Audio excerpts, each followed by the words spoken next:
Hey, what's up ladies and gentlemen, wargamers and YouTubers? This is Boomshuckboxer here, and last episode we covered the ARP Congo, and what a beast of a battleship she was. I figured, for this episode, let's just follow up with the other coveted Arpeggio of Blue Steel ship in World Warships, that beautiful pink cruiser. You know it. So with that said, let's go ahead and jump into this week's episode of Kraken Unleashed, starring the ARP Myoko. So, we're playing in a tier 9 match in a tier 7 cruiser. Not exactly an ideal situation to be in. But, in a moment, you will realize that there is some redeeming quality about the spawn location I'm currently in. Taking a step back and recalling the previous episode, I mentioned that there are 5 available early game matchups, and of those 5 matchups, 2 are favorable early game matchups: battleship versus cruisers and cruisers versus destroyers. If I sail west, I expect to get to the battle late, and then meet the enemy battleships and cruisers, a bad matchup. On the other hand, if I sail north, I expect to get to the battle early and encounter the enemy destroyers followed by their cruisers. Here, there is a greater potential for a favorable matchup. And this is why the spawn location I have just happens to be the best possible location for me to support our DDs in the event a decisive DD action takes place. The biggest possible realistic impact I can have in this matchup is annihilating the enemy DDs and establishing our own. I need to sail north in order to realize that potential. With 5 DDs on the enemy team followed by 4 DDs on our team, as well as a cruiser division on the enemy team, I have a few expectations and reads I want to make. Let's establish those right here. First, I expect at least 3 or 4 of the enemy DDs to be given spawns that are directly north of me. It's very common on Land of Fire to receive parallel column class spawns. Second, I'm going to pay particular attention to when and who the first enemy cruiser that engages me will be. If I see the Atlanta or York, I expect to match up with his division mates immediately. But if I say the Mikhail Kusevov or the Myoko, then I know there will be a window of opportunity before I see further enemy cruisers. The first enemy DD, the tier 7 Sims, is spotted near the middle of the map, but does an excellent job of preemptive turning prior to being spotted, and thus 1. Limits his exposure time to enemy retaliation, and 2. Picks up vital information about our formation. An excellent job on his part. On the other hand, we're going to see the bad and costly misplays by the rest of the enemy DD task force on the eastern flank. One thing you have to know, especially as a DD player, is where the line of scrimmage is. We'll go further into detail on what this is, but for now, just picture an imaginary line that dictates how far you can push into enemy territory without being fatally punished.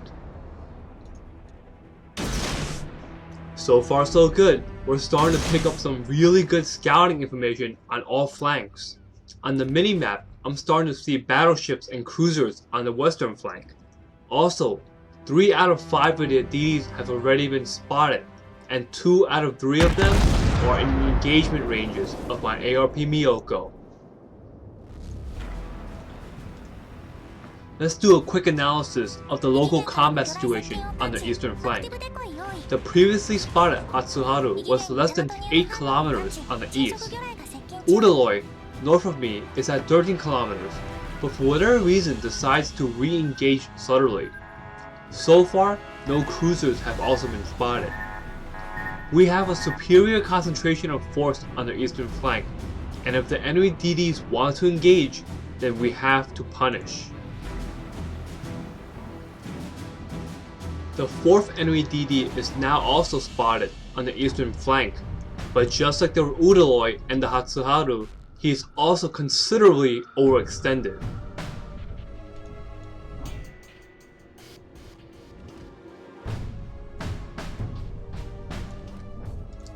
Caught well inside enemy territories, the Odaloid desperately makes a last stand and takes out our ally ARP Myoko, but that's a trade we're willing to accept.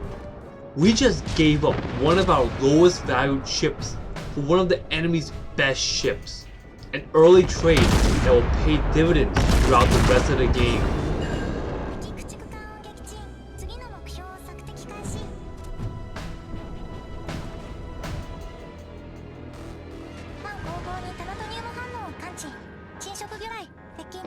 With both Fubukis flanking me, and another cruiser near us acting as a redundancy, we have the angles to consistently keep the Sims and Hatsuharu on lockdown.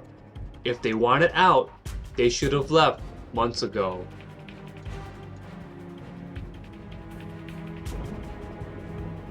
Call me the Ding, cause it's clobbering time.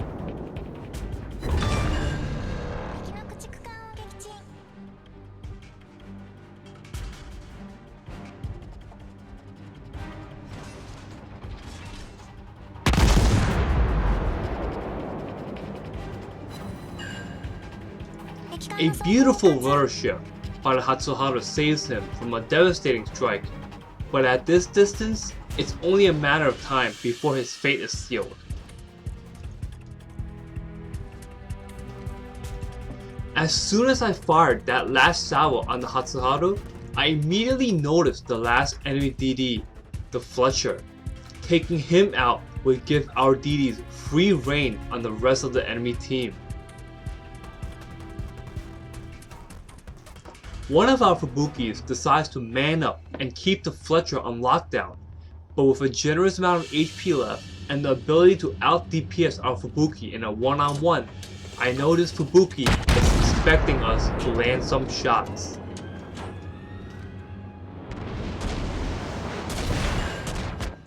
Woo!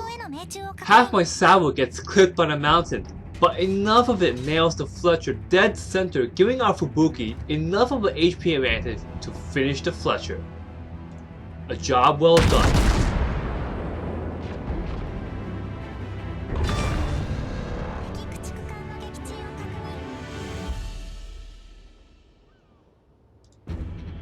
So one thing to recognize here is that yes, the enemy team lost 4 DDs, but perhaps more importantly, the explicit wiping out of their DD task force cripples the enemy mobility.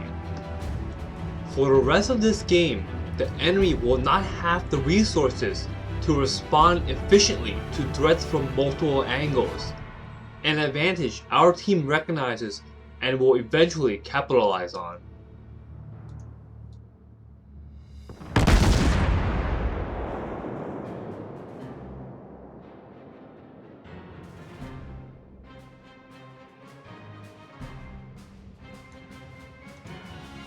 Something to highlight here.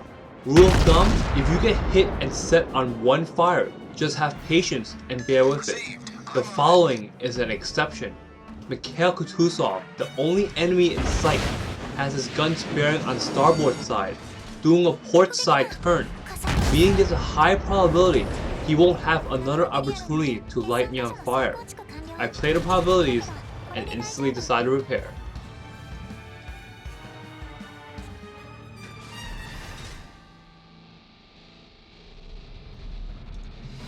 As we watch this matchup entering the late game stages, just remember how our team now has the absolute advantage in mobility.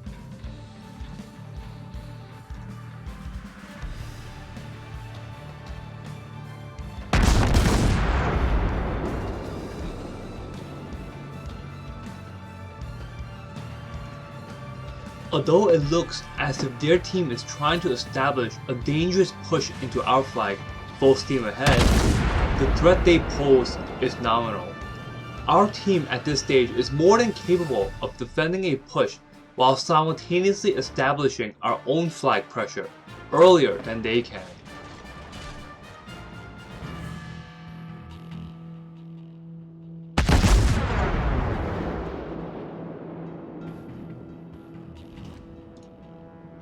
This enemy Atlanta, realizing he has overextended, tries to pull back, but not before I can set up my follow-up shot.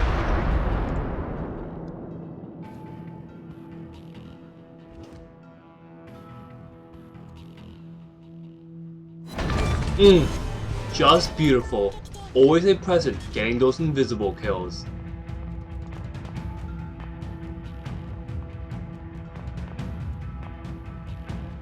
One interesting thing to mention here, and especially if you see a base race situation, notice the positional commitment on our team relative to the enemy team.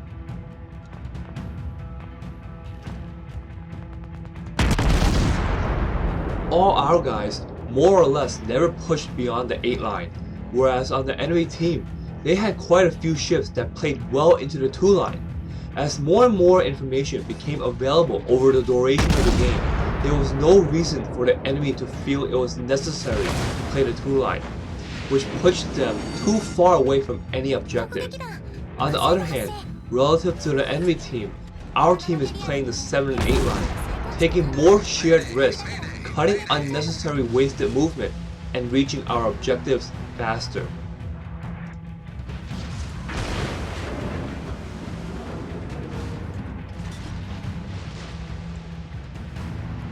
Even though our team has thus far played the better game, our team has only achieved a 200-point lead up until this point. Had the enemy team recognized their predicament earlier, the better choice was to defend with crippled mobility. With plenty of soft targets available, all I would have taken was better positioning and a couple of kills for them to get back into the game. And with the proper time management, it is quite feasible they might have won this game.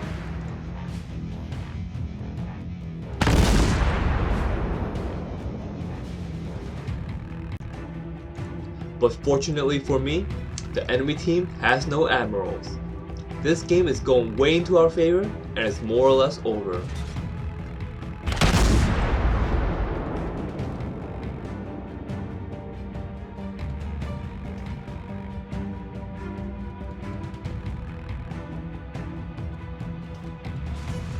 Quick recap, if you identify early game favorable matchups, do it. In general, that's the most efficient use of your offensive capabilities. In this game, I literally went into an all-you-can-eat buffet and had a lot of early game hits on 4 out of 5 of their DDs, maximizing my low-tier cruisers' ability. It's only in this late game situation where I even put myself at an extended risk against equal matchups against their cruisers. I took 1 saddle from their BBs, and that was the only bad matchup I had.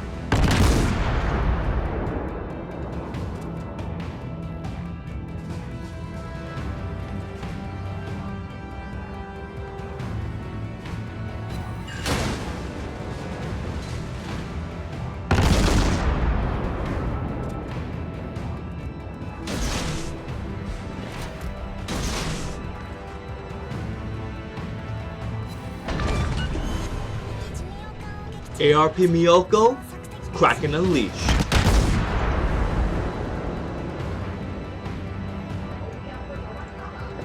If you like this kind of content, ask a question, leave a comment, let me know.